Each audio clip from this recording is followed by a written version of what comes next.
आज आपण बघणार आहोत इयत्ता 8वी द्वितीय सत्र संकलित मूल्यमापन विषय गणित। चला तर सुरू करूया आजचा पेपर। यामध्ये आपला प्रश्न क्रमांक 1 असणार आहे। यामध्ये लेखी चाचणी सूचना सर्व प्रश्न दिलेल्या सूचनेप्रमाणे सोडवायचे आहेत। यामध्ये प्रश्न क्रमांक 3 खाली दिलेले उदाहरणे सोडवा एकूण 10 गुणांसाठी। त्यामध्ये संख्या अक्षरात लिहायची आहे। तर आपल्याला इथे 2,90,765 ही संख्या दिलेली आहे आणि ती संख्या आपल्याला अक्षरात लिहायला सांगणार आहे एकूण एका गुणासाठी।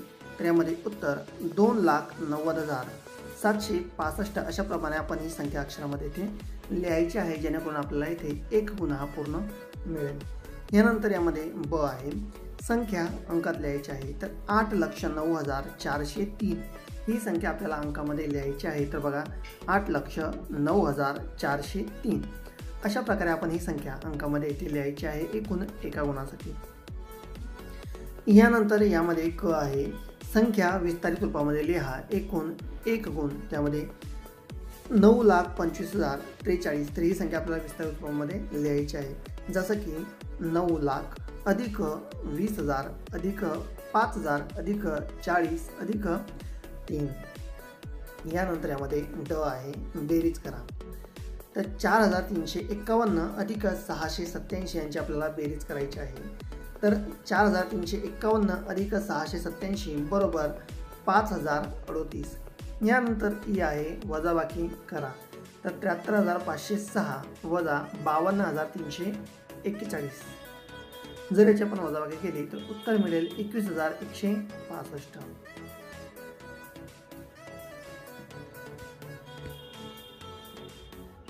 यानंतर यामध्ये पुढील आहे, गुणाकार करा।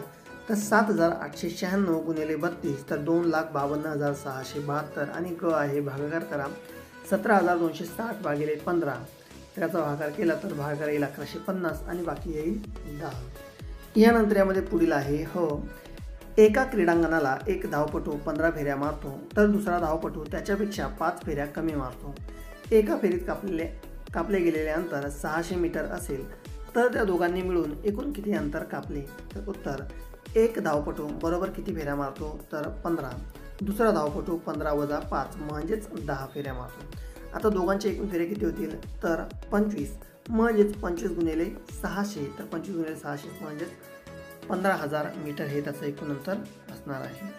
यानंतर यामध्ये प्रश्न क्रमांक 4 आहे, खाली दिलेली उदाहरणे सोडवा। तर त्यामध्ये पहिला आहे, 4y वर्ग अधिक 2y घन अधिक 3 या बहुपदीची कोटी डॅश आहे। तर उत्तर या बहुपदीची कोटी ही 3 आहे। यानंतर ब, भागाकार करा, चौकटीत योग्य ती पदे लिहा।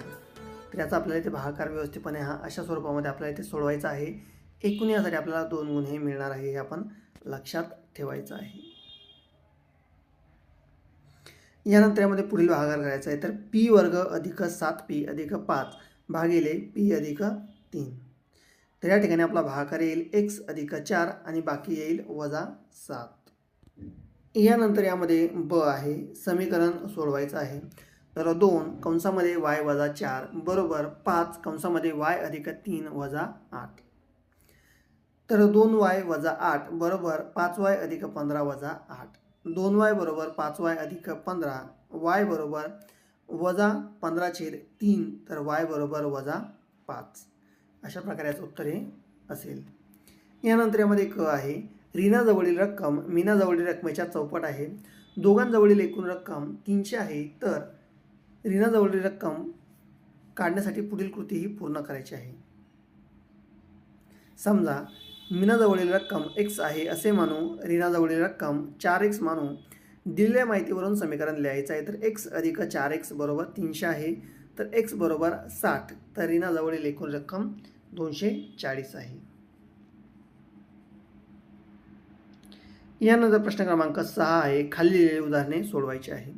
यामध्ये त्रिकोण ABC आणि त्रिकोण LMN या एकरूप त्रिकोणांचे एकरूप घटक सारख्या खुणांनी दाखविले आहेत। तर पुढीलपैकी कोणते लेखन शिरोबिंदूच्या एकाच एक संगतीनुसार अचूक असणार आहे ते आपल्याला इथे सांगायचं आहे। तर याचा पर्याय क्रमांक 1 हा योग्य असेल। यानंतर ब, शेजारील आकृतीत कोन DCH समरूप कोन DCF आहे. आणखी कोणती माहिती दिली आहे? आता त्रिकोण DCH आणि त्रिकोण DCF बाकोबा कसोटीनुसार एकरूप होतील. यानंतर यामध्ये क आहे.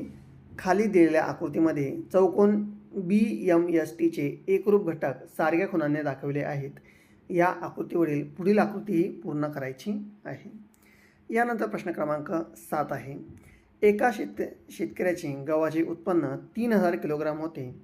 कृषी तज्ज्ञांच्या मदतीने त्याने शेतीत योग्य तो बदल केल्याने आता दरवर्षी गव्हाच्या उत्पादनात 10% वाढ होत आहे. तर 2 वर्षानंतर गव्हाचे उत्पादन किती होईल? तर यामध्ये उत्तर असणार आहे 3630 किलोग्रॅम. विद्यार्थी मित्रांनो, व्हिडिओ जर आवडला असेल तर व्हिडिओला लाईक करायचं आहे आणि हो, आपल्याला इतर व्हिडिओ जर हवे असतील तर नक्कीच कमेंटमध्ये सांगायचं आहे. धन्यवाद.